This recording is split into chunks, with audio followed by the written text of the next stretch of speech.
Going forward, the United States will reestablish an embassy in Havana, and high-ranking officials will visit Cuba. Where we can advance shared interests, we will, on issues like health, migration, counterterrorism, drug trafficking, and disaster response. Where we disagree, we will raise those differences directly, as we will continue to do on issues related to democracy and human rights in Cuba. But I believe that we can do more to support the Cuban people and promote our values through engagement. After all, these 50 years have shown that isolation has not worked. It's time for a new approach. The embargo that's been imposed for decades is now codified in legislation. As these changes unfold, I look forward to engaging Congress in an honest and serious debate about lifting the embargo. Todos somos americanos. Change is hard in our own lives and in the lives of nations. And change is even harder when we carry the heavy weight of history on our shoulders. But today we are making these changes because it is the right thing to do. Today America chooses to cut loose the shackles of the past so as to reach for a better future. For the Cuban people, for the American people, for our entire hemisphere, and for the world. Thank you. God bless you, and God bless the United States of America. Resultado de un diálogo al más alto nivel que incluyó una conversación telefónica que sostuve ayer con el presidente Barack Obama, se ha podido avanzar en la solución de algunos temas de interés para ambas naciones. Esta decisión del presidente Obama merece el respeto y reconocimiento de nuestro pueblo. Quiero agradecer y reconocer el apoyo del Vaticano y especialmente del Papa Francisco al mejoramiento de las relaciones entre Cuba y Estados Unidos. Igualmente, al gobierno de Canadá por las facilidades creadas para la realización del diálogo de alto nivel entre los dos países. Hemos acordado el restablecimiento de las relaciones diplomáticas. Esto no quiere decir que lo principal se haya resuelto. El bloqueo económico, comercial y financiero que provoca enormes daños humanos y económicos a nuestro país debe cesar.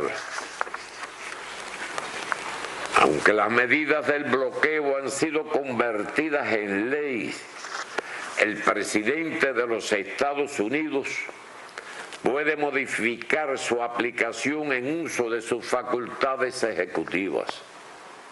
Proponemos al gobierno de los Estados Unidos adoptar medidas mutuas para mejorar el clima bilateral y avanzar hacia la normalización de los vínculos entre nuestros países, basados en los principios del derecho internacional y la Carta de las Naciones Unidas. Un hecho conmovedor, ¿no? Los discursos simultáneos de Raúl y de Obama, lo que esto significó. Y Atilio, te quería preguntar con respecto a lo que decías, digamos, el reposicionamiento de Estados Unidos, la incidencia que puede llegar a tener en lo que viene el Pentágono, pero también hay un discurso hacia América Latina. ¿Esto tiene que ver también con la interpretación de una pérdida de posiciones de Estados Unidos que trata de recuperar? Porque Rusia y China no solo han avanzado sobre Cuba, ¿no? También en el resto de América Latina hoy tienen una presencia que antes era ocupada fundamentalmente por Estados Unidos.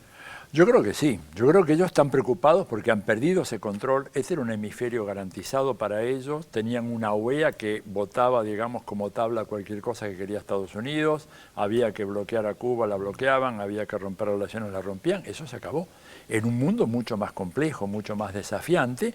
Y yo creo que van a tratar de por una parte, descomprimir la presión muy fuerte que Obama ha venido recibiendo dentro de la OEA, en la Cumbre de las Américas, desde la UNASUR, desde la CELAC, desde Naciones Unidas. Mira, salió un cuadrito muy lindo en el Washington Post, el mismo día ese, el 17, en donde se mostraba la evolución de los votos en la Asamblea General de Naciones Unidas en relación al bloqueo. Hasta finales de la década de los 90, los votos se repartían mitad y mitad. La mitad de los países decían que siga el bloqueo, la otra mitad repudiaba el bloqueo. A partir de finales del siglo pasado se produce un ascenso espectacular del nivel de repudio al bloqueo que se mantuvo durante 20 años prácticamente en niveles del 97-98% de los países en contra de Estados Unidos. Entonces esa presión, ¿verdad?, no podía sostenerse mucho tiempo más. Tilio, Barack Obama menciona en su discurso la Cumbre de las Américas de 2012. Así es. Y yo recuerdo perfectamente que en esa Cumbre de las Américas, casi de manera obsesiva, los presidentes latinoamericanos le decían, levante el bloqueo, levante el bloqueo. En Trinidad y Tobago, la cumbre aquella, ¿verdad? Fue o en San Pedro no, Sula. eso fue en 2009, cuando 2009 Chávez le da el libro. Exacto. Esto es Cumbre de las Américas 2012, que él en su discurso la menciona, porque justamente ahí él dice que ahí se dio cuenta de que se lo estaban planteando todo el tiempo, que tenía una obsesión con el tema Cuba. Pero escúchame, además los tres últimos papas han venido insistiendo en ese tema de manera muy, muy fuerte. O sea que era una situación insostenible. Por supuesto, no hay que olvidarse de la cuestión de los 3 prisioneros que estaban allá, ¿no es cierto?, que estaban producto de un juicio absolutamente viciado de nulidad. Un verdadero escándalo para la tradición jurídica norteamericana, como juzgaron a esa gente, que eran luchadores antiterroristas, que denunciaron, que expusieron los planes de los terroristas y terminaron en la cárcel. O sea, había un cúmulo de factores que tornaban inevitable esa situación, pero sobre todo esta necesidad de reordenar el cuadro latinoamericano hemisférico, pero claro, con contradicciones, porque fíjate que al día siguiente aprietan las clavijas sobre Venezuela. O sea, Estados Unidos sigue siendo un imperio, no hay que tener la menor equivocación en ese sentido, de que ahora se han convertido de pronto en la Madre Teresa de las relaciones internacionales, ¿no? Hay un rediseño, a mí me parece que hay un rediseño en relación a Así América es. Latina, ¿no es Sí, cierto? sí. Atilio, te invito a ver las repercusiones que hubo respecto de este tema. Acredito que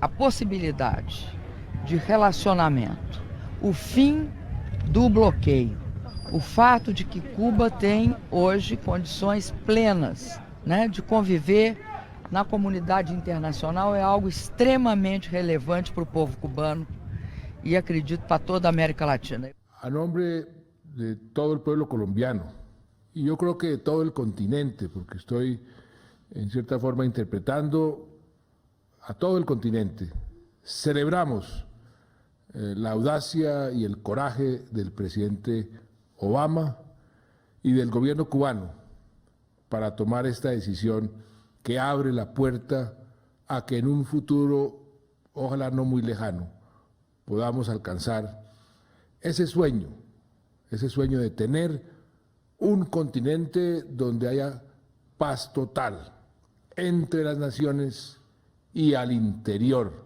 de las naciones.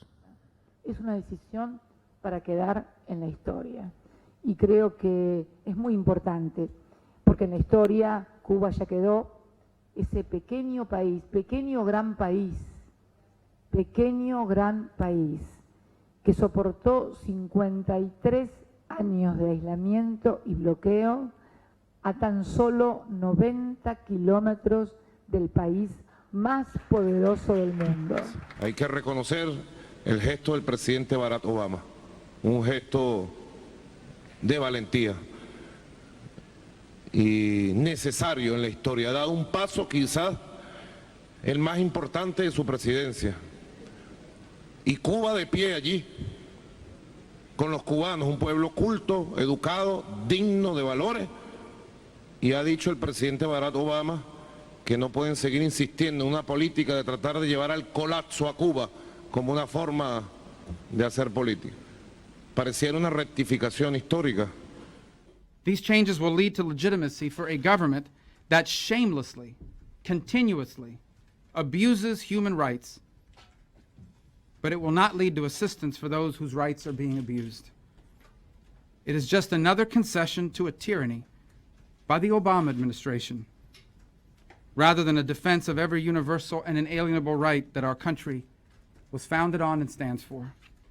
Cuba y Estados Unidos nunca hemos sido enemigos, simplemente por algunas cuestiones de políticas ya erróneas que ya era el tiempo de hacer este paso. Cuba is still a terrorist nation by the State Department standards, but I think that the most important thing is that you expect that you get something in return for all the things that the United States is trying to do in Cuba, but nothing is in return. You would hope that requests for democracy or free elections or free political prisoners, Cuban political prisoners, not Alan Gross, would have been part of the deal. Con esta nueva relación, lo que espera el pueblo de Cuba, prosperidad, y ha sido como una felicitación para un fin de año, que todo sea progreso, va a aumentar la economía del país, va a haber mejores relaciones. Después de 56 años de revolución, esto es lo mejor que le podía haber pasado al pueblo cubano. The president's announcement included a large package of measures which would facilitate interaction between the United States and Cuba. It'll be easier for Americans to travel to Cuba. It'll be easier for Americans to send money to Cuba. And it will be much easier for Americans to support the emerging private sector, even with trade and capital infusions. All of that should help a rather weak Cuban economy. There's nothing on the schedule right now. The president did hint that there will be senior government officials who will carry out the kind of work that's indicative of two nations that are seeking to normalize their relations. So I certainly wouldn't rule out a presidential visit, but I don't have anything to announce at this point. Se abre, por cierto, un debate en todo el mundo a partir de esto y cómo se sucederán los acontecimientos de aquí en adelante, pero especialmente en Estados Unidos. Atilio, hay un debate interno. ¿Qué estás viendo vos de esta disputa de posiciones? Sí, hay un debate en donde hay un sector que realmente está todavía muy anclado en la vieja polémica. Hemos visto acá a Marcos Rubio, digamos, Bob Menéndez hizo unas declaraciones tremendas. Es demócrata, es de New Jersey, no es ni siquiera de Florida, es de New Jersey, unas declaraciones terribles. Ileana Ross también, ¿no es cierto? No extraña. No es extraña. Son maduros, bueno, pero hay republicanos que están a favor. Claro, no. Y además hay un tema que creo que esta gente no se ha dado cuenta, por eso me parece que los veo como fugitivos del pasado. Que el clima cultural en Estados Unidos hoy no es lo mismo, ¿verdad? Hay una actitud diferente, ¿no es cierto? Lo hemos visto, por ejemplo, el fracaso del Tea Party en las últimas elecciones de noviembre, que se pensaba que los republicanos línea dura, Tea Party, iban a ser los triunfadores. No fueron eso. Los republicanos que les fue bien en general estaban así, como ellos dicen, middle of the road, ¿no? A mitad de camino. ¿Por qué? Porque esa consigna ya no pega tanto, ya pasó la época esa y hoy en día. ¿Por qué? Bueno, porque hay un cambio cultural muy fuerte en Estados Unidos. Y en la Florida ese cambio se vio de una manera impresionante, ¿no es cierto?, cuando se produjo el anuncio de Obama, la pelea que hubo, digamos, ¿no es cierto? No sé si... Vos tenías algo para comentar, sí, ¿no?, de Miami. Sí, un dato absolutamente inédito, digamos, Miami, en la pequeña Habana, ¿no es cierto?, cuyo eje es la calle 8, y hay un café muy famoso, el Café Versalles, que es donde se juntaban siempre los líderes de la comunidad cubana, sobre todo el liderazgo anticastrista. Por primera vez en la historia, tras el anuncio de Obama, se juntó gente ahí. Primero llegaron la gente furibundamente anticastrista, después milagrosamente apareció un grupo de gente jóvenes, ¿no es cierto?, que se trenzaron en una gran discusión con ellos. Ahí está, justamente están viendo nuestros televidentes la foto de lo que estás comentando. Puedes seguir comentando mientras miran la foto. Exactamente, y esto habla claramente, digamos, de un debate que estaba absolutamente ausente antes. ¿Y por qué? Bueno, porque el grueso de los 2 millones de cubanos que están residiendo en Florida hoy son gente que es menor de 40 años de edad, y para lo cual esta problemática, digamos, aquel núcleo duro anticastrista, muy vinculados al terrorismo, ¿verdad? Hay que decirlo. Esa gente ya no representa a la comunidad. Y por eso un dato muy interesante. También en las últimas elecciones, en noviembre, hubo elección de gobernación ahí en Florida. Y ganó el que todavía era gobernador, es republicano, pero por primera vez su triunfo fue por menos del 1% contra el candidato demócrata que proponía lo mismo que después salió a decir Obama. O sea, ese cambio cultural a mí me parece que va a ser muy importante para el futuro de estas relaciones. Yo te quiero llevar al tema del bloqueo, Atilio, porque vos dijiste algo que me dejó un poco picando. Dijiste que pensabas que el bloqueo efectivamente se iba a aprobar en el Congreso y que iba a ser impulsado por el Pentágono. Sí. ¿Qué quiere decir eso? Yo creo que lo que quiere decir fundamentalmente es que acá hay una visión. Estados Unidos, antes del 11 de septiembre del 2001, la diplomacia era la que fijaba el rumbo y el Pentágono era el que apoyaba las decisiones de la diplomacia. Después del 2001, los propios analistas norteamericanos se lo dicen, el que fija el rumbo de la política exterior es el Pentágono. Para el Pentágono, mantener una política que les impide a ellos tener, con la cobertura de la embajada, de repente 100 o 150 funcionarios instalados en Cuba, observando en terreno qué es lo que está pasando, viendo si los chinos tienen ahí armas o no, si los rusos están metiendo armas o no, si están haciendo entrenamiento militar. Es un dato fundamental. Hoy en día, ¿cómo se enteran Además ellos? legalmente. Además legalmente, con la cobertura de la embajada. Por eso para ellos consideran ya que es absolutamente irracional seguir manteniendo el bloqueo. Quieren tener la embajada y quieren decir vamos a hacer una embajada con mucha gente, muchos asesores, muchos consejeros, digamos, porque la mayoría de esos sabemos, como los que están en casi todas las embajadas, una parte sustancial son espías o informantes o gente que está vinculada, digamos, a tareas de espionaje. Quieren eso y por eso lo van a impulsar. Y el Congreso de los Estados Unidos, ¿verdad?, es un Congreso en donde vos sacás los votos y tenés la fuerza y el dinero suficiente, y el Pentágono tiene las dos cosas, a través de la industria militar y a través de la influencia que ejerce cuando viene uno uniformado y dice la seguridad nacional está en peligro porque ahora resulta que a 90 millas no sabemos si los chinos tienen allí o no armas de destrucción masiva. Imagínate vos la votación del Congreso, van a salir corriendo todos a votar. Por eso digo, no digo que eso vaya a pasar en los próximos meses, pero creo que por ahí va la cosa. Además hay una inconsistencia muy grande. ¿Cómo puede ser que la Casa Blanca dice vamos a tener relaciones normales y al mismo tiempo seguimos el bloqueo? Una de las dos cosas, fresa o chocolate, como dirían en Cuba, ¿no?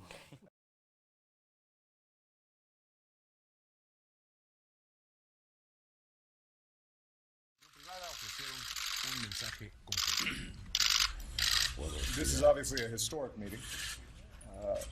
The history between the United States and Cuba is obviously complicated, and over the years, a lot of mistrust has developed. But during the course of the last several months, there have been contacts between the U.S. and the Cuban government. And in December, as a consequence of some of the groundwork that had been laid, both myself and President Castro announced a significant change in policy and the relationship between our two governments. Raúl Castro le pidió a Obama que impulse el levantamiento del bloqueo económico a la isla, así como la eliminación de las políticas que pretenden promover cambios en el sistema político de Cuba. Esto para continuar con la normalización de las relaciones bilaterales. Raúl Castro dijo que aún existen muchas diferencias, pero que continuarán en el camino del diálogo. No hay que hacerse ilusiones. Tenemos muchas diferencias. Ha sido una historia complicada la de nuestros países, pero estamos dispuestos a avanzar, tal como él está diciendo, entre la amistad entre nuestro pueblo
Uno de los puntos necesarios para la normalización de relaciones es que Estados Unidos le devuelva a Cuba nada más y nada menos que el territorio de Guantánamo. Desde hace más de un siglo, Estados Unidos ocupa ilegalmente el territorio cubano con la base naval de Guantánamo, producto de una imposición de Estados Unidos y aceptada por el entonces presidente de Cuba, Tomás Estrada. Esta ocupación es ilegal, según la Convención Internacional sobre Derechos de Tratados de 1969, que reza lo siguiente, cito textualmente: es nulo todo tratado cuyo consentimiento se alcance con la amenaza o uso de la fuerza. Fin de la cita. Fue precisamente esto lo que ocurrió en la ocupación de Guantánamo. Sin embargo, Estados Unidos se niega hasta este momento a retirarla. Esta base ilegal ha sido históricamente criticada por ser un polo del poder militar norteamericano y en los últimos años haberse convertido en un centro de torturas y violaciones de los derechos humanos.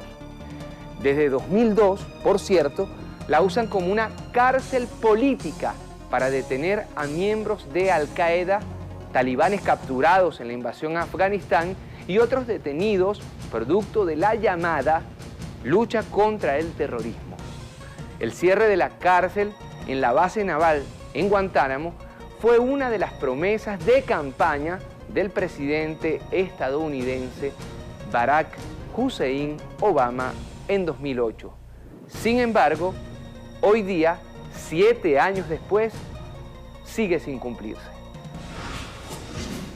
El devolver el territorio ilegalmente ocupado de Guantánamo es un asunto importante, pero además es necesario que Estados Unidos se comprometa a cesar las transmisiones radiales hacia Cuba y se eliminen los programas destinados a promover la subversión interna contra la revolución cubana. En 2013, la Agencia de los Estados Unidos para el Desarrollo Internacional, USAID, por sus siglas en inglés, reveló por accidente un programa subversivo con un financiamiento, escúchese bien, de $6 millones para enviar documentos a diplomáticos norteamericanos en La Habana. Dicho fondo iba destinado también a al menos 20 organizaciones que entrenaban a opositores en el país caribeño con el objetivo de desestabilizar al Estado. Brindaban a los opositores la oportunidad de viajar al exterior y adiestrarse en el campo de la subversión. Por otro lado está también el bloqueo comercial, económico y financiero que ha sido criticado por toda la comunidad internacional y ha ocasionado pérdidas de cerca $120.000 millones a Cuba en 55 años. Para Cuba, que se levante por completo este férreo conjunto de restricciones en materia económica constituye un aspecto fundamental para la normalización de relaciones con Estados Unidos. El gobierno liderado por Raúl Castro espera que Estados Unidos compense al pueblo cubano después de los daños políticos y económicos provocados por este bloqueo.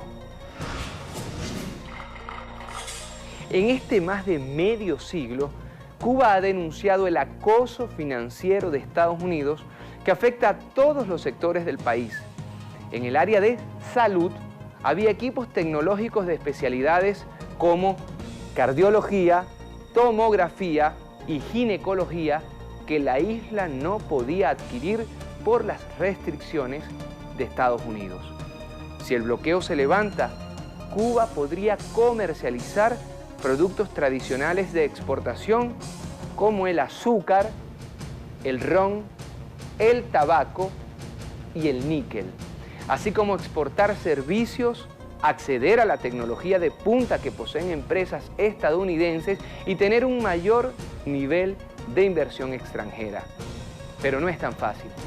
Para levantar el bloqueo comercial no basta una decisión ejecutiva del presidente Obama, sino que es necesaria la aprobación del Congreso estadounidense, donde Cuba tiene varias trabas.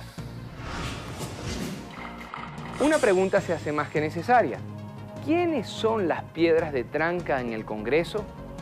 Principalmente Robert Menéndez, senador demócrata de Nueva Jersey, y Marco Rubio, senador republicano de Florida y precandidato presidencial por su partido. Ambos son descendientes de cubanos y encabezan la campaña contra el levantamiento del bloqueo comercial, económico y financiero. Además, han sido miembros activos del Comité de Relaciones Exteriores del Senado, fundamental al momento de tomar decisiones en política internacional. Algo que acaso usted no sabía: el bloqueo contra Cuba viola los derechos humanos del pueblo de ese país y además contraviene los principios del derecho internacional. Principio de igualdad, soberanía, principio de no intervención, principio de la independencia y el derecho a la nacionalización.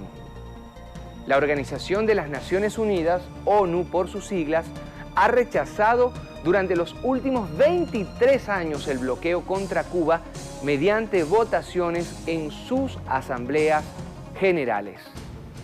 La Habana, desde 1959, se ha negado a cobrar el arrendamiento por Guantánamo, porque hacerlo sería reconocer como legal esa ocupación estadounidense. Cerraremos este infraganti con una frase que revela las políticas que aplicaría el precandidato presidencial por el Partido Republicano Marco Rubio de lograr llegar a la Casa Blanca. Cito como siempre textualmente: de ganar la presidencia, yo revertiré absolutamente las políticas de Obama respecto a Cuba. De hecho, creo que esas decisiones violan las leyes estadounidenses. Esto lo dijo, insistimos, el senador y precandidato por el Partido Republicano Marco Rubio en julio de 2015. Yo soy Pérez Pirela y esto fue Infraganti.